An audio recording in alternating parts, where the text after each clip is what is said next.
When we sat down to write this story, we quickly realized that it would be impossible to accurately describe what Dean Bailey meant to Lincoln Memorial University and to those that played for him, lived with him, and ultimately loved him without actually having been there.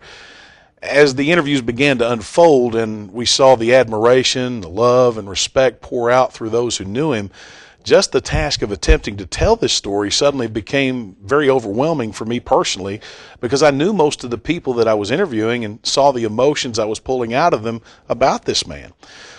So as a result, I talked it over with my editor and co-producer, Adam Plyler, and we agreed that the only way this could be done with any justice to what Coach Bailey actually did here and what he meant to this university would be to let those people who knew him and the interviews that had been given speak for themselves. And so that's what we did.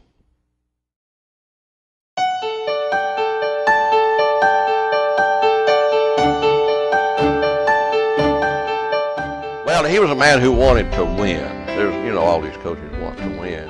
And he would get pretty excited sometimes if you didn't do the right thing. He wanted that complete player, and this required that you, again, you had to be good condition, you had to be good thinker, he wanted high expectations out of you in the classroom. So before you can understand how the X's and O's move, you have to understand first what the purpose is. He was a guy that wanted it done. I mean, you made mistakes, you were going to come out, especially if you had somebody else you could put in. When I first got a head job at St. Paul, I told the principal that I had the same values, he knew my dad, as him, disciplinarian, and I was a basketball coach, so I ran his style of offense and defense, but I wanted to treat everybody fair. I was a disciplinarian, and we were going to be in shape, and that's the way I was grown up with Dad, seeing his players, and that's the way I was.